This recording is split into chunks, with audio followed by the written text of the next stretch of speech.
There's a very disturbing phenomenon which we as doctors are seeing these days, that women are losing their eggs faster.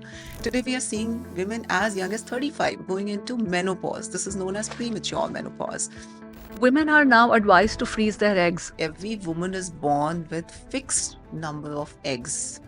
This is known as ovarian reserve. Medically, the best age to get pregnant is early 20s. I always tell this to people that sex always comes with responsibility towards your own self.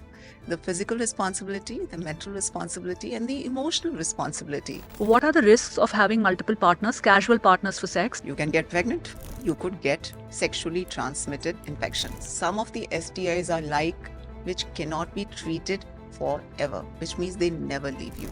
Things like HIV, things like hepatitis, things like herpes, things like HPV will be there with you forever. We don't go to a doctor so that we don't fall ill. We go to a doctor when we have fallen ill very badly. India accounts for 1/4 cases of cervical cancer. The easiest thing to detect cervical cancer is a pap smear. Now, in countries like US and UK, the pap smear rates are maybe 97 to 98%. Now, in a metro city like Gurgaon, the pap smear rates are maybe 7 to 8% only. There is also a lot of curiosity around having sex during a woman's period. Please help me understand this in detail. Welcome to the Journey Within podcast with me, Shobha Rana. This podcast is designed with an aim to help you discover yourself better, know things about yourself better, and make a meaningful transformation and shift in your life. We go through the personal growth journeys of our guests, the life lessons that they have lived, the experiences and the insights that they have to share that can help us to take our journey within, connect with our inner self better, where we process our thoughts, feelings, emotions, and life events. Once this processing becomes powerful, our perspective about our lives become powerful. And when our perspective about our lives is powerful, then of course we take better decisions, we have better clarity about our life, and we experience a better quality of our life. On this podcast, we talk about our overall well being. Our sexual wellness and reproductive health is a very important pillar of our overall well being. In this episode, we had tried to decode exactly that in depth so that you gain a lot of knowledge on your own body. You understand your body deeply. In this episode, we have discussed periods, PCOS, PCOD, pregnancy, various myths and facts about reproductive health, not just for women, but also for men. So please to watch this episode till the end. A lot of wonderful insights are waiting you in this episode. Today, I have with me Dr. Anjali Kumar, who is a gynecologist and also a senior endoscopic surgeon. She's director for Obs and Gynae at the CK Birla Hospital. She also runs a digital platform called Maitri that helps people with the scientific, evidence backed information on women's health. She has an experience of over 35 years in this vast space. Let's meet Dr. Anjali Kumar on the Journey Within podcast.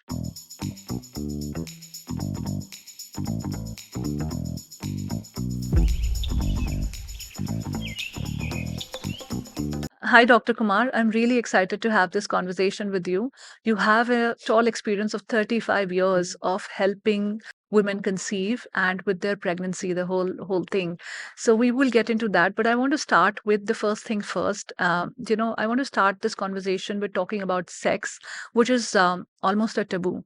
Although things are slowly changing, people are now getting a little more open about it than before. I remember when I was growing up, it was such a taboo that we never had the talk from our parents, and it is leading to a lot of uninformed and unprotected sex that young adults are having. So, first up, I would want to ask that what is the right way that parents can have this talk with their kids? Okay. So, first of all, thank you very much for inviting me from Journey Within podcast. And I've seen many of your episodes and they're really good. So Thank thank you very much. Yes, you rightly said. Today we are in an era where we need to talk about these and we need to talk about all these issues without any judgment, without any bias, without any fear, without any shame, without any guilt from every side, from the person, from the parents, from the teachers, from the society. It's high time that we develop that responsible attitude about this whole word called sex. So, the sex education, there is no particular age कि okay आज हम sex के बारे में अपने बच्चों से बात करेंगे. It doesn't work like this. So as parents, first of all, we don't have to have that guilt and shame around sex. Only then we will be able to talk about this in a very open manner with our children. And as parents, we don't have to miss even a single opportunity. Whether if there is a very innocent or a naive question, let's say from a 4-year-old or 5-year-old, asking the parents, Mama, how does a baby comes out? I mean, that also is an opportunity which should not be missed. And why should we, feel guilty about it? So I always feel that every opportunity, every question by a young child is an opportunity, and we should never miss that. What should the parents really say to such a young child? Because that's the dilemma that a lot of parents are facing, that they want to kind of conceal information about sex, or they want to kind of limit the kind of television kids are watching and all of that.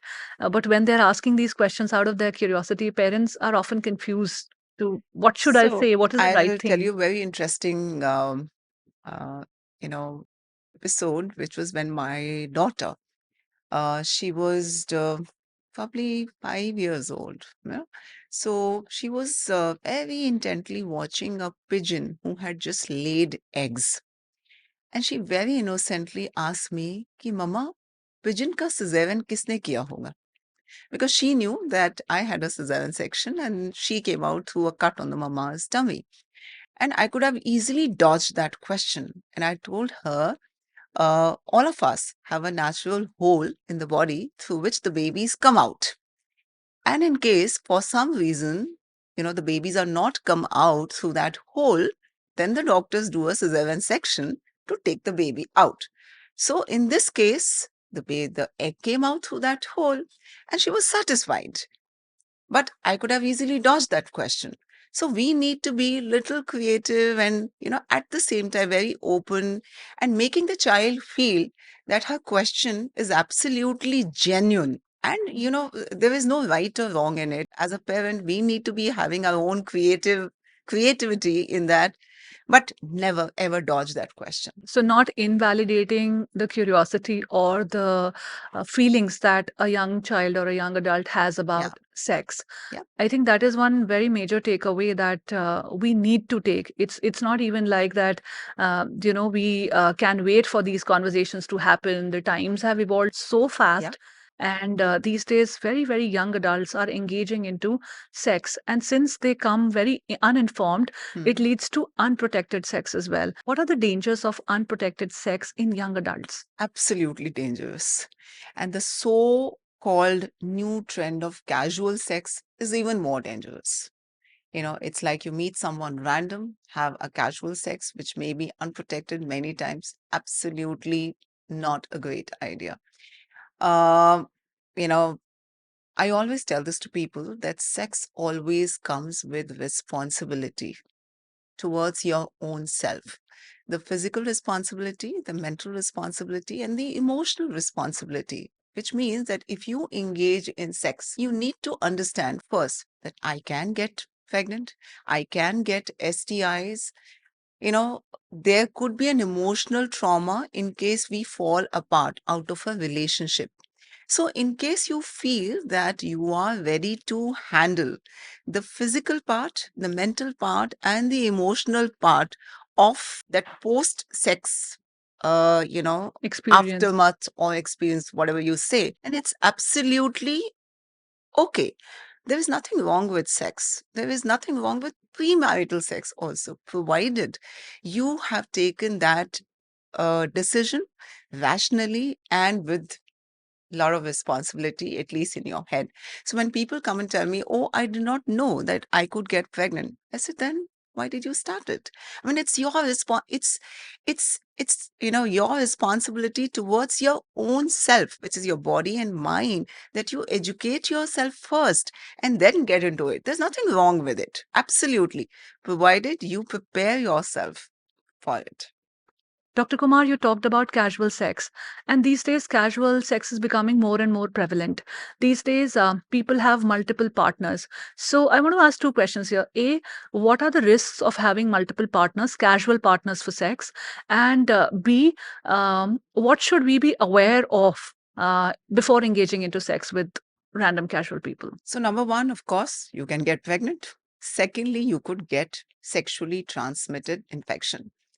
And when I talk about sexually transmitted infections, you need to understand some of the STIs could be very, very easy to treat, while some of the STIs are like which cannot be treated forever, which means they never leave you. Things like HIV, things like hepatitis, things like herpes, things like HPV will be there with you forever. So you need to really weigh the pros and cons of it. Is it really worth getting into it? And if you still think that it's okay, you should be very, very sure of your partner and your partner's sexual history also. So thok baja ke pucho, what is your sexual history? That's why I said, casual sex, when you don't even talk to a person, just hop into it without knowing that person, उसकी sexual history तो बहुत ही बात की बात हो जाएगी.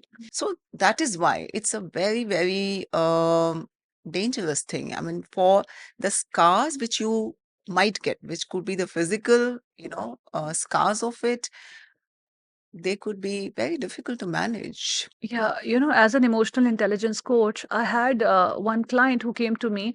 This girl was 26 years old and she just went through the breakup with her partner, and with whom she had a pregnancy 3 4 years back into their relationship, and they decided to abort the kid and all of that. And now after 3 4 years they parted ways. Now this woman had so many scars from that experience. She was like, I have not told my parents about this, nobody in my family knows, no, none of my friends know, I'm living with such a big Yeah. secret, I don't know who to share it with. Yeah. And I don't know if I'm ready to get married because my parents are now asking me to find a suitable match for myself and all of that. But I don't know, how do I live with this guilt, the shame of going through abortion? And for the person I did all of this with, he's also no longer in my life. Yeah. So all of these Yeah. conditions. So that's why I said you need to ask yourself that question. Am I physically ready? Am I mentally ready? Am I emotionally ready to face, the experience and the aftermath of that experience? Only then you should get into it. Dr. Kumar, there is information about unprotected sex. Platforms like Med3 or platform and other platforms are educating people about it. Yet there is a sense of excitement in, particularly in men, to have unprotected sex. Why is it so? So excitement is something and sanity is something. We should always listen to the sanity in the mind. So even if there's an excitement on the male side, you need to have your sanity intact and ask them to use a barrier method of contraception. There is no way about it. Absolutely no way about it. You should not use a barrier method of contraception, which is a condom, female or a male condom, unless and until you're planning a pregnancy. Otherwise, you should always use a condom. Always. And thok baja ke, ask your partner to use a condom. So remember, this is your right. There is something known as a sexual consent. So it's important that you know what are your rights. You can always ask your partner, like, they said in that movie, Pink movie, no means no. No means no. And it's your right to ask your partner what feels right for you, what kind of contraception. Contraception always, it's your right. And unless and until you exercise your right, the other person is likely to take you for a ride. Dr. Kumar, who is more susceptible to have sexually transmitted diseases, a man or a woman? Both. So men also will not be spared in case they are not careful. So when I said sexual history of a partner, it applies to both. When I said the physical and the mental and emotional trauma, it applies to men also. But yes, there are certain things which happen only in a woman, like only a woman can get pregnant, but STIs can happen to both. We are living in times where people are getting married late. They're planning pregnancy late, late 30s or even 40s. So, what are the probable risks there involved? So let's Shobha start it like this. What is the right age to get pregnant? You know, then we can talk about how late is late. So medically, you would laugh at it probably. The best age to get pregnant is early 20s. So the way human body is designed, we were supposed to get pregnant early. That's where the chances of getting pregnant are easy. The pregnancy is easiest, the complications are less. But as the age advances, the fertility rates decline. So now, when we go to the late age pregnancy, the biggest problem which happens is that your chances of getting pregnant spontaneously dramatically decrease. Dramatically. Then, of course, when you're a little older, the chances of miscarriages, abortions, complications in pregnancy like diabetes, hypertension, chances of C-section, all that increases. Chances of birth defects in children also increase when a woman is on a higher age bracket. But I don't mean to say that every woman should get pregnant when she's in early 20s. I mean, today I'm a professional woman myself. But we need to understand that there is a biological limitation to the body. So the best age to get pregnant is when you are ready for it, physically, career wise, financially, and when you found the right partner. But in case you feel that all that is not happening and you're planning to postpone your pregnancy till late in age, then you must visit a doctor to understand that how healthy you are. Nowadays, we do a test called uh, AMH. It's a test to find out your ovarian reserve, to find out if your eggs are still good enough so that you can take the right decisions. And you have a lot of things nowadays to help women, like egg freezing and all those things. So, in case you feel that you want to delay your pregnancy, please do visit a doctor. Women are now advised to freeze their eggs. Freezing eggs is a conversation that is making some rounds in the last decade or so more, because, like you said, women are now opting out for getting married or settled, for the lack of a better word, at the later part in their life, maybe in the late 30s or 40s and things like that. So, this is a common advice that is coming about eggs freezing. What is the right age for one to freeze their eggs? So let's start with the basic. What is egg freezing? So we need to understand that every woman is born with fixed number of eggs. This is known as ovarian reserve. When a girl child is born, she has fixed number of eggs. After that, the egg number cannot increase. It can only decrease. Month by month, the eggs, they come down. That's why the age for menopause varies from one person to another person. When the eggs finish, a woman goes into menopause. So that's why somebody could have a menopause at 40, 45, 55, or whatever. So, in case there is a woman who's wanting to postpone the pregnancy, now she has an option of freezing their eggs. So, which means that we take out those eggs from a woman's body and we can freeze them indefinitely. It's actually till infinity it can be done. I mean, we have Wow. such wonderful technologies today that it can be kept frozen for indefinitely, actually. Nothing happens to the egg, Nothing, no nothing, quality deteriorates or nothing, something like that. nothing, nothing. So the science says that there are no increased chances of complications in pregnancy or any birth defects in the children using frozen eggs. You asked me what is the best age for egg freezing? Earlier the better, which means even in early 20s. So if you think that I'm 25 and I don't plan to get married till 35, visit a doctor, because that's the time the doctor is likely to get better number and the better quality of the eggs. So also a little bit about this is known as a social egg freezing, which means that because of your social reasons, which is delay in career or academics or not finding a partner, you are delaying the pregnancy and freezing your eggs. There's something known as a medical egg freezing also, where there's a woman who's been diagnosed with some serious condition like cancer. Now, before doing a surgery or before starting a chemotherapy, we first save her eggs because post chemotherapy, her ovaries will be sort of permanently damaged. But yes, of course, for the right reasons, social egg freezing is now gaining more attention, which, in my opinion, also is a good thing. So how much does it cost to freeze the eggs, let's say for a So year? it varies from there are a lot of factors which control this. Number one is the age of a woman. What is her ovarian reserve? So a younger woman would require lesser medicines to stimulate the ovary and get a better number of eggs, while an older woman would require more number of cycles, more amount of medication. So the cost becomes more as the age becomes more. And of course, it varies from center to center, but on an average, it could cost anything between roughly about maybe 1 to 1.5 lakh per cycle. And like I said, an average woman might require about 2 to 3 cycles to get a decent number of eggs. And after that, there is a per year cost. It's like a vault in which you keep your, stuff there. So it could cost maybe 10 to 15,000 rupees per year. That is what it is, 10 to Yeah, 15,000 rupees a year. per year. A And recurring cost. wow, and the one-time cost or 2 to 3 cycles if it Mm, takes, that is 1.5, 1 mm, to 1.5. I'm just trying to also help my viewers with the math of it mm, so that they can also plan their finances mm. accordingly, because Yeah. nowadays a lot of my friends, including myself, Mhm. we are also a confused generation, so to speak.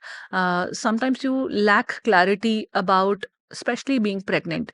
So many conversations doing rounds about, exercising your child or your right to not be pregnant, Mm, or, seeing other women and comparing yourself continuously to them.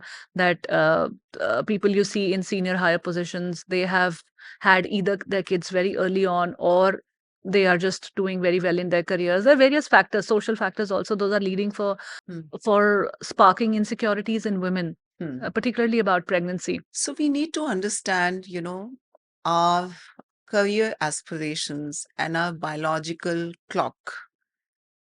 They are in two different directions, Right. right? So once we understand the biological limitation of the body, and then we can take the right actions. And like I said, I'm a professional woman myself. I would never tell a woman, okay, your job is just to have you know, a family or just to raise children.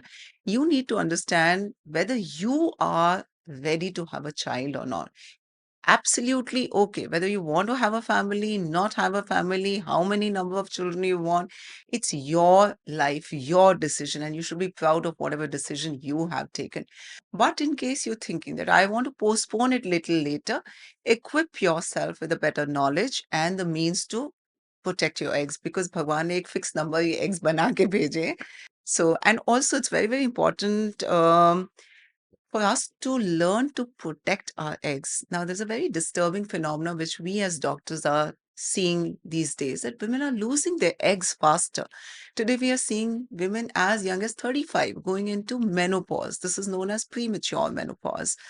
So, probably, the bad lifestyles, smoking, alcohol, drugs, a lot of environmental toxins, on which we practically have no control on like herbicides, pesticides in food, a lot of stress and worry. So make sure that in case you're waiting till a later time, you take care of yourself, which means that you're free from disease, you're consciously working on stress, you're eating clean, you're keeping yourself happy, exercising, keeping your weight under control. So What I'm trying to ask is that women's mental health, does that also impact the egg count or the menopause that they're going to have? not really directly, but yes, we need to understand a woman's mental health has a lot of bearing on her reproductive health. So all our reproductive hormones, they start from the brain. There's a gland called hypothalamus. From hypothalamus, certain hormones are released, they go to pituitary. That's the master gland. From pituitary, certain hormones are released. Now they act on the ovary. From ovary, certain hormones are released which act on the uterus to finally cause the periods. So this is known as HPO axis medically, hypothalamic pituitary ovarian axis. This is a little technical, you can forget about it. But the point which I want to make is अगर यहाँ गड़बड़ है तो नीचे तक गड़बड़ हो जाएगी. So stress is one of the biggest reasons for irregular periods, missing periods. It's the reason for premenstrual syndrome. It's the reason for the lot of problems. Stress is known to cause infertility also. The stress is known to cause difficulty to conceive. So keep stress at bay.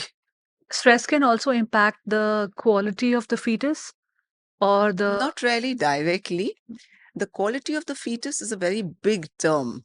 The quality of the fetus is dependent upon not just your egg, it is also dependent upon the husband's, the sperm also. And of course, your medical history, alcoholism, smoking, whether you were diabetic or hypertensive, whether you've been taking your supplements like folic acid. So, health of fetus is a very broad term. But yes, stress is something which is bad for a woman. Dr. Kumar, please help our viewers understand what a fetus is, because I'm sure most of the people watching would not know it. Okay. So fetus is the baby inside. I mean, there are various definitions, we have a zygote, then embryo, and then fetus. But for a very simple reason, fetus is the baby inside. Right. So we were discussing about the health of the fetus, which is the baby's health, Yeah. and how stress impacts it, not just of the mothers or the fathers, both of. So nowadays we have a lot of interesting studies which talk about how mother's emotional self can affect the baby's personality later on. So it's a new evolving field wherein we have now enough evidence. If the mother is stressed, worried, and anxious in her pregnancy, she's likely to give birth to a person who is likely to be anxious, stressed, and worried even in later. Wow. In our ancient wisdom, there is something called Garbha Sanskar, Exactly. which is a mother's, what is she carrying within herself, not just Absolutely. physically, but also in her emotional body and the mental body. So today we know as a modern medical scientific person also that mind is the master controller, and we are not just talking about brain. Brain is the, you can say, the hardware. The mind is the software. The mind controls everything. There are many diseases in the body which get manifested because of mind, or they get started by mind. So, I'm glad today people are more and more are talking about the stress, the impact of mind. Because today, today's times are difficult times. I tell this to my children also, the kind of stress we faced in our lives. Of course, me also, I'm a doctor, the kind of studies and the rigorous training schedules we went through in our lives. But still, the kind of stress which today's generation is facing is very difficult, very different. Your suggestion to the women who are planning to get pregnant for taking care of their emotional health? So, first be aware if there is stress or not. And in case you feel that there is stress, understand what is the reason of stress. I somehow don't buy this idea कि okay, be happy, thoda meditation kar lo, thoda yoga kar lo. I mean, if you do this and you're not taking care of the reason for the stress, it will not go away. Sometimes it's the pressure of not having a good job, of not finding the right partner. Now, however, kitna bhi aap yoga meditation kar lo, wo jayega nahi. Unless and until you are tackling the root cause of that stress. So first understand if there's stress, find the root cause, try to work at finding the answer for that root cause of the stress, and of course take care of everything else around it. Like you do yoga. I'm myself a yoga person. I love my yoga. I do yoga, meditation, clean diet, good exercise. All those things are very, very important. And like there is no one easy formula कि ये दवाई खा लो मेरा stress ठीक हो जाएगा अगर जिस दिन ये somebody is able to find that person is going to get a super super Nobel prize. Right. Before we go any further in this conversation, just a quick reminder for you to subscribe to my new channel where I share my insights as an emotional intelligence coach. And now let's get back to the episode. You also talked about premature menopause. Mhm. And when you said 35, I'm 35 now. So it just kind of alarmed me in that sense that, even that is a possibility. And like you're saying, the age for the menopause is also, I'm seeing that it is also reducing. Like Mhm. for my grandmother, what the age was for her menopause, what was for my mother, and even people who are just a little over, 40, they are also experiencing menopause, people that I know of. So why is this age also reducing? And 35 is pretty alarming a number. Yeah. So it's a fact. Like I said, women are losing their eggs faster because of the reasons which I mentioned. Alcohol, smoking, a lot of environmental toxins, bad diet. I mean, believe it or not, we are surrounded by bad diet. I mean, everything comes in a package. It's ultra processed, ultra refined. So we need to be very, very mindful of what we are putting inside our bodies, not just the physical stuff, and of course the mental stuff also. Uh, and I advise this to every woman after maybe 25 only to get your egg reserve tested and then take a call accordingly. So AMH test that you said, Yeah. which checks what is your ovarian health and what is the egg count now. I recently came to know of this because my friend, she had this test and she told me that, she's going through it. And I was like, what is that? I don't even know the name. I mean, I would consider myself very, very ignorant of all of this. Mhm. This part of my life, I have, kind of ignored, never taken an effort to kind of go through these conversations. And, we also live in an illusion that I'm healthy. I work out so much, my choices are better, I make good lifestyle choices, I sleep well, I do all of this well, so this won't happen to me. Mm. So I think we should also take it as a precautionary statement from you that we should be more aware of things, is what Yeah. I'm realizing personally speaking to Yeah. you at this moment. So, I had an ex-patient in OPD, and she was, I think, just 34. She was a VP in one of the big organizations. She came to me that she's missed her period and she's thinking that she could be pregnant. We did her pregnancy test. Pregnancy test was negative, and then when we investigated, we found that she's already in menopause. And I could see tears rolling down her cheeks, and she was like, "Oh, I had just settled in my career, and now I was thinking of getting pregnant." So don't let that happen to you. And yeah, so for all the viewers who are watching, please talk to your doctor and get your test, which is AMH. There's another test called FSH. There's another test called Which is just a ultrasound. blood test, I got to It's a know. blood test, and of Yeah. course, there's an ultrasound also. So, but most important is to be aware and aware of all this. The very fact we started Maitri was because as a doctor, I always used to feel कि कैसे लोगों को ये इतना basic भी नहीं पता है. And today we are in a age of era where at the click of a button, you get so much of information, but whether that information is really correct, is it really the scientific information? In today's age, everybody calls themselves a expert. कि मैं PCOS expert हूँ, मैं fitness expert हूँ. I mean, we have experts all over. So, but who's the real expert? People are not really going to them. So that was actually our intent of creating Maitri, so that we can give that, people can be sure of the information which they are getting, that this is the real medical stuff, the correct information. Recently, we got recognized by WHO saying that Maitri is a voice you can trust. So now today we are called as fights for WHO. Dr. Kumar, Indian women are experiencing an increasing rate of cervical cancer. I would want you to shed some light on that as well. India accounts for 1/4 cases of cervical cancer.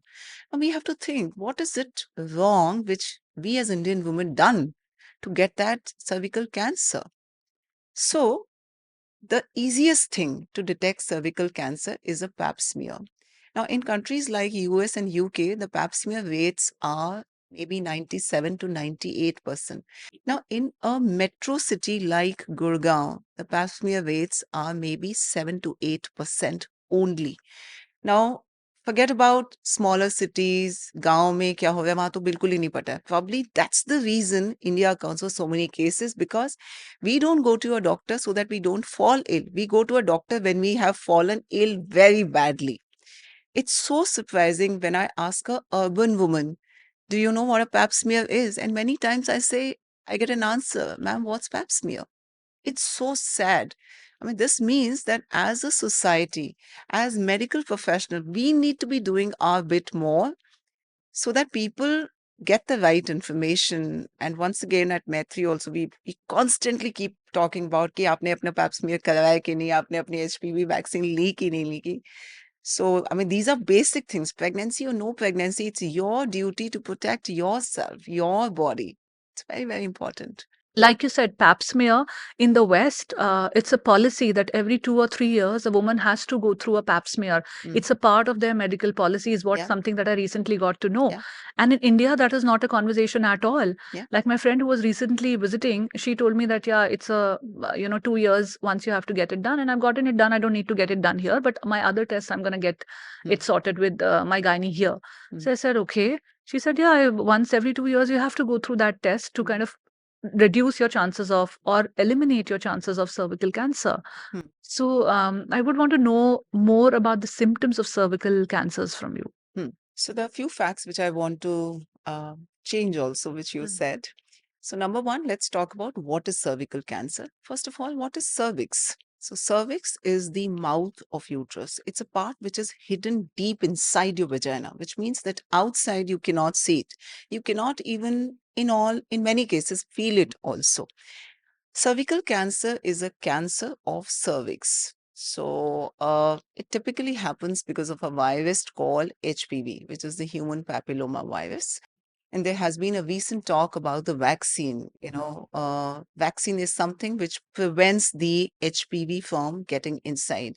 So HPV, I mean, we have vaccines and it's been promoted and marketed by the vaccines, but pap smear was not promoted by any vaccine because there was no commercial interest of any organization there. So let's talk about a vaccine. Yes, vaccine is highly recommended. We have, vaccines. We have a latest nanovalent vaccine, and the vaccine has to be given from 9 years onwards. The best time to take the vaccine is 9 to 26 years. After that, it is known as a rescue vaccination, which is 26 to 45 years. After 45, it doesn't serve any purpose. So for all the mothers who are watching this, make sure that you ask your doctor for a vaccine for your daughter, 9 to 25 years. In fact, today, the CDC is the biggest body, which is the Center for Disease Prevention and Control, that recommends that even young boys need to be given the HPV vaccine. Not only does it cause the cervical cancer, it can cause penile cancers in men. It can cause it can cause anal cancers, head and neck cancers, throat cancers. So HPV is a very big problem. Now coming to pap smear. So pap smear is a test which is a very simple test. Takes about just 2 minutes to do. It's not really painful. Doesn't cost much. And it has to be done by a gynecologist only. So in this, what we do is we just look inside the vagina with a small instrument and we simply, take a smear from the surface of the cervix to look for any malignant cells. So pap smear is to be done every 3 years, not 2 years. It is to be done every 3 years from the age of 21 years. Now, whether a person is sexually active or not, she still must get a pap smear done every 3 years from the age of 21 years till she turns 65. Nowadays, we also have a testing called HPV testing. So in case you're getting a concomitant HPV testing, then you need it only once in 5 years. I think इतना तो हम कर ही सकते हैं कि 5 साल में एक बार डॉक्टर के पास जाके अपना टेस्ट कराएं. And in case you've taken a vaccine and in case you get a pap smear, both, there's practically 100% protection against cervical cancer. It is possible to completely avoid the Yes, risk of cervical cancer. yes. And of course, before that, it's like your sexual behavior also is very important. In case somebody is engaging in a multiple sexual partner relationship, that person is a higher risk of cervical cancer because her risk of acquiring an HPV is much higher. So your sexual behavior, your sexual partner's behavior, your practice of using a barrier contraception, all these are also very, very important safe procedures, safe practices which you can do to prevent the cervical cancer. Wow, this is an eye-opening conversation for me, and I'm sure that the viewers will also have multiple takeaways from it. Dr. Kumar, is it important for women to go to a gynecologist even before they're pregnant or they're planning to get pregnant? Absolutely. Absolutely. So, see, when you are thinking of pregnancy, it's important to go to a doctor. The doctor will take a detailed history in case you're any medications. For example, somebody is diabetic, somebody is hypertensive. There are certain drugs which are not safe. So the doctor will change your drugs. The doctor would get certain tests done to find out if you are ready and if you are fit enough to plan a pregnancy. Of course, this is a time when you should stop alcohol, smoking. The doctor will tell you what are the best days when you should be trying for a pregnancy so that you get pregnant fast. And of course, the doctor will put you on folic acid and other supplements which are essential. So, very important to go to a doctor. Dr. Kumar, I recently came to know of this rubella virus also. Mm. That is also one test that gynecologists are recommending to the women who are planning to get pregnant. What is rubella virus? So, rubella is known as German measles. So, German measles is a simple viral infection. In case it happens, let's say, to a non pregnant woman or a man, it is like any other flu, maybe a little bit of a rash or something. But in case it happens to a pregnant woman, it can be so bad that it can cause birth defects. So, any woman who's planning a pregnancy, as a part of investigations which we do, we check her rubella antibody level, which means if she has good amount of antibodies against rubella, she is less likely to get a fresh rubella infection. So there's a test for that. And how does one get those antibodies is either by getting a rubella vaccine or in case you've been exposed to rubella infection earlier in life. And these days, when a child is, I think, 13 months old, we give a vaccine called MMR, measles, mumps, and rubella, and it is given for this reason only, so that when that girl child goes into childbearing age, she's already immune against rubella. Immune to rubella. Yeah, So these are some really important tests that one needs to do before exactly. planning a child so that they ensure the health of the Yeah, baby and the mother to the best possible extent. exactly. And for exactly this reason, it's important to visit a gynecologist even before you're planning your pregnancy. Absolutely. More so in the late age because our bodies are getting deficient of so many things. The issues that are not there in our 20s, they take over in our 30s, something like hypothyroidism, something like hypertension, or even diabetes, or even fluctuating, different hormonal levels in your body. All of those changes are happening. So it's a very important advice that you have given, that one must consult their gynecologist not only when they miss a period and are thinking that, oh my god, am I pregnant now, but even before that. We talked about menopause. I also want to have this conversation about periods. These days the age for everything, I feel, is decreasing. Even for periods, back in the day it used to be 13, 14 years of age, but now even 11-year, 10-year-old girls are experiencing periods. Why is it happening like that? Hmm. So we see even girls as young as 8 years having a period. I was going to say 8, but then I wanted to reserve myself So from it's saying very that number. scary because at that age, a girl is not emotionally mature to understand the consequences and implications of having a period. And secondly, we have, these days, a scientific correlation that early periods actually can signal the closure of growth plates in the bone, which means a girl may not reach her actual height potential. So, it's very important that the periods happen at the right age. Now, the sad reality is that girls are getting periods early. So the biggest reason for this is the bad lifestyle. So which For is, somebody who's just 8 year old. yes, yes. So if you see a young child who is 2 years of age, who's looking at phone all the time, if you see a young girl who's 6 years old, who's playing in front of the PlayStation, not going out, that mama, I'm tired to go out and play, who's getting foods like burgers and pizzas and finger chips and Cold everything, drinks. everything. Yeah. So we are, like I said, we are living in a bad world where we are constantly surrounded by bad food choices, where we have every reason to be physically inactive. We as parents need to be very, very careful of this, that we are feeding our children the basic food. The basic food is like what nature wanted us to eat. We need to be making sure कि मेरी बेटी बाहर जाके खेलती है कि नहीं खेलती है. पढ़ाई से ज़्यादा ये इम्पोर्टेंट है कि a child of 8 years or 10 years should be playing at least for 2 hours in the mud, in the park or whatever. She should not be sitting in front of a screen. And वो तो उसको ज़िंदगी भर करना है.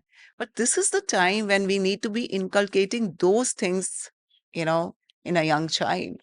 So this is purely a lifestyle problem. So bad lifestyle is the only reason for girls experiencing their Only periods reason. much faster. Only reason.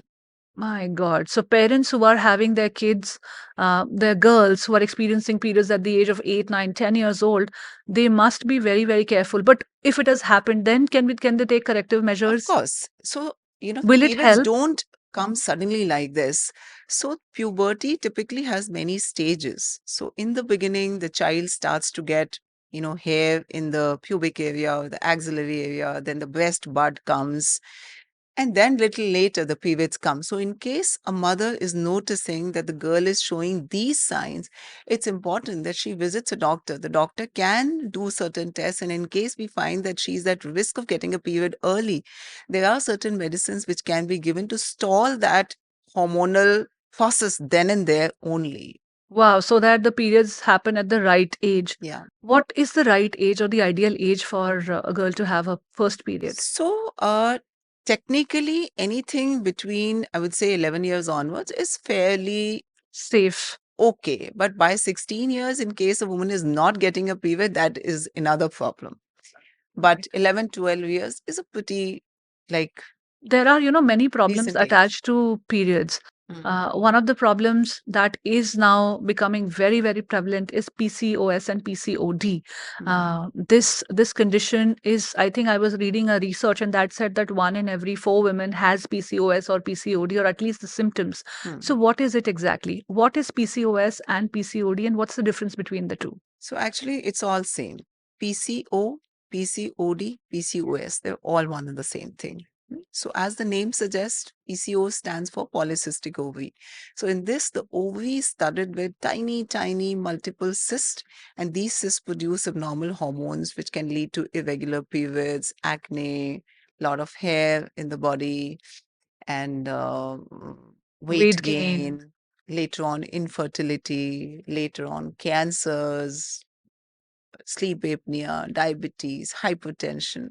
Once again, PCOS is completely lifestyle problem. Completely. When I say this, 30 years back, when I was doing my post graduation, we hardly had a small chapter in our textbooks talking about PCOD, and we used to just omit that कि exam में कोई नहीं पूछेगा. 20 years back, I started seeing regularly PCOD patients. 10 years back, I was myself wondering, what is this happening? Today, if I see 50 patients in a day, I see 10 new patients of PCOD every day. Such is the enormity or magnitude of this problem. So the statistics say 1 in 3 to 5 women today suffers from some kind of manifestations of PCOS. Why is it that our grandmoms, our nani and dadi never had PCOS? Why is it that today women from lower socio-economic status are still protected against PCOD? Women in villages still do not get it. That means there is something wrong which is happening in today's modern, urban, affluent women, which is making them prone to this. So, once again, lack of physical activity, completely sedentary lifestyle. People are not moving out. People have practically cars. You have maids. You have such fancy gadgets. You have online shopping. You have availability, accessibility, and affordability of bad food, which means at 3 o'clock, if you want Swiggy to deliver you a chocolate pie, it will come to your place. It will Yeah. not cost you too much. So it's bad food which is available, accessible, and affordable. And on top of that, the biggest reason of PCOS is lack of good quality sleep. Can you imagine? Such a simple thing. People are not sleeping today. So we need good quality sleep. If you remember, I spoke about the effect of brain on the reproductive hormones. All our hormones are released from the brain. In case we are disturbed in our sleep, then the hormonal release pattern from the brain is disturbed, which leads to signaling of everything wrong in the reproductive cycles. So if you want to get rid of PCOD, make sure number one, you're eating absolutely clean food, which is not processed, not packaged, not made in factory, not comes in a packet, which you made it yourself, fresh, rich in fruits, vegetables, lentils. You're physically moving. Remember, we are designed to move. We are not designed to be sedentary. So if you exercise, great. Otherwise, also make sure that at home you're constantly moving. I mean, if you ask, let's say, a poor woman, she doesn't go to gym, she doesn't go to yoga class. What does she do? She's active throughout. I mean, look at our grandmoms. They never did any fancy exercise, but they were physically active and they were sleeping well. So all these women who are protected from PCOS, they do three things right. They eat clean, they sleep well, they move their bodies a lot. Dr. Kumar, we are talking about periods and sexual health. There is also a lot of curiosity around having sex during a woman's periods. And that too unprotected because she does not have the risk of getting pregnant while she is on her period. Please help me understand this in detail. So first of all, technically, there's nothing wrong in having sex during periods. It might actually make it more easier because the entire area is little lubricated. So it's okay. But we need to understand that the risk of catching an infection at that point is actually higher. So, in case your partner is HIV positive or suffering from any kind of a infection, you are likely to get that infection much, much, much faster in case the sex happens during the uh, periods. Chances of pregnancy at that point are very, very less, but not zero. So this also people needs to understand. In case somebody has shorter cycles and she, let's say, decide to ovulate on day 8 or whatever, some of the sperms might still be in the track to fertilize the egg, which comes little later. So I would say, in case you still want to engage, use a barrier method of contraception. Also, there is again curiosity about having sex during pregnancy. Is that safe? Yeah, technically it is okay.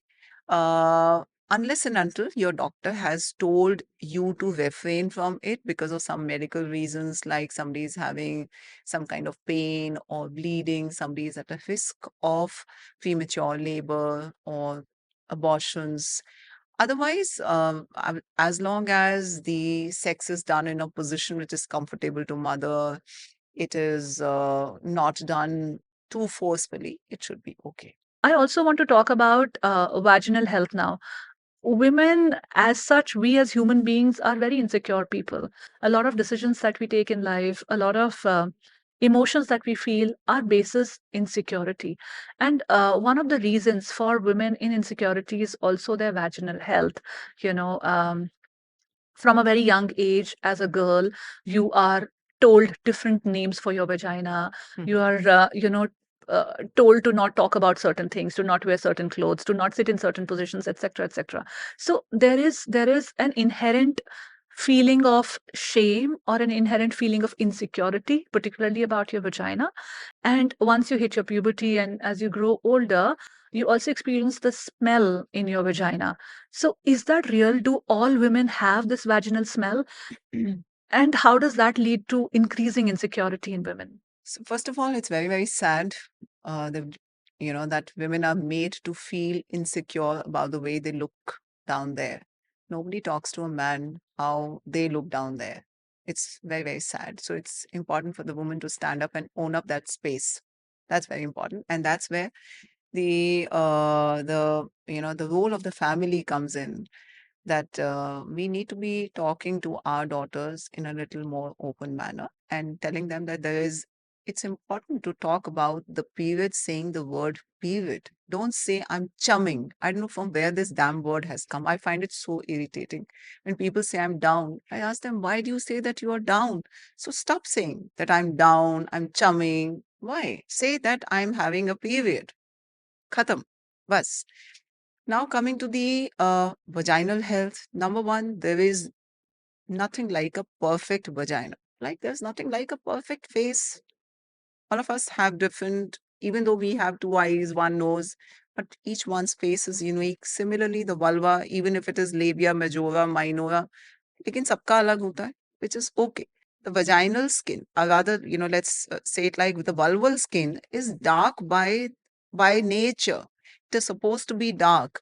You don't need to use any kind of whitening creams or brightening creams or any kind of vaginal washes. So I have said this on multiple platforms, and at Maitri, we've spoken about this so many times that you don't need to use anything down there. And I mean it, Any anything. vaginal wash, anything Nothing. for smell, Kuch bhi color nahi. correction? Nothing at all. You just need to own up that place. You just need to do that basic cleanliness, the basic maintenance. That's it. The You just hygiene. need to wash that area once with normal soap and water. You don't need any fancy soap. The body wash which you use for your whole body, just open the vulva, clean it up nicely there. That's it. Wear cotton undergarments. Do not clean that area from back to front. Clean it from back front to back. The basic things. And of course, be very careful about your sexual health. If you're involved with multiple sexual partners but using a vaginal wash, it's absolutely stupid. So you should be careful on those things rather than spending money on those vaginal washes or wipes or deodorants or perfumes or whitening cream. So on record, किसी भी चीज की जरूरत नहीं है. Like you were saying that, there's nothing like a perfect face. All of us have different faces and all are perfect. But on our face also, there are so many corporations, companies who are, kind of playing on the insecurities that we have that get Yeah, brighter and, yeah, reshape. These days, surgeries are so common just to reshape and, enhance certain areas. And all of that is happening to the vaginas as well. I was reading this American research or something. They're doing surgeries on the vagina to make the color as white, like brighten it up. It's just insane. insane.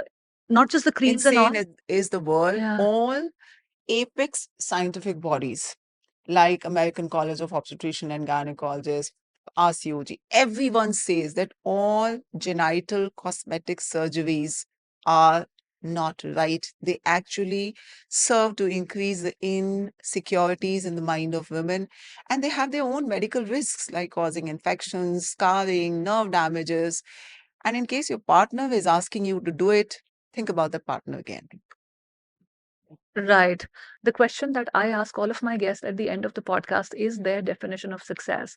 So, to you, I want to ask you your definition of success in reproductive health for women. So I would say for a woman, it's very, very important to own up your body and be proud of whatever it is, despite its imperfections and whatever comes with it. It's only when you're proud of something, then only you will have the motivation to look after it. And then you will go to the right resources and do the right things. So most important is be proud of what you are and own up your body. Own up your body, own up your mind, and own up yourself just the way you are. Yes. And then anything else can happen on top of that. But the Absolutely. foundation needs to be strong. Thank you for such a strong message, Dr. Kumar, for joining me on the Journey Within podcast. I'm sure that the viewer, including myself, of course, have learned so much from this conversation. And I really hope that we are able to catch young girls, people at the right age, to educate them about these right things, like something like HPV that we discussed today. 9 to 26 is the age which I got to know some 4 or 5 years ago, in my 30s. So I hope that the right information goes to the right people who need it. Thank you once again for joining me. Thank you. It was my pleasure too. Thank you so much for watching today's episode. I'm sure you've gained a lot of new knowledge from this episode. Please write your experiences down in the comment section, because that comment section helps YouTube understand that this video is about some good information, and then it helps us reach a wider audience. Please do like, share, comment, and also, as I was saying in the beginning, 93% of you guys, those listen to our podcast, are not our subscribers yet. So please hit that subscribe button and keep showing your love to the Journey Within podcast, so that we can continue creating these wonderful, exciting episodes for all of you. Thank you so much once again. I'll see you in the next episode.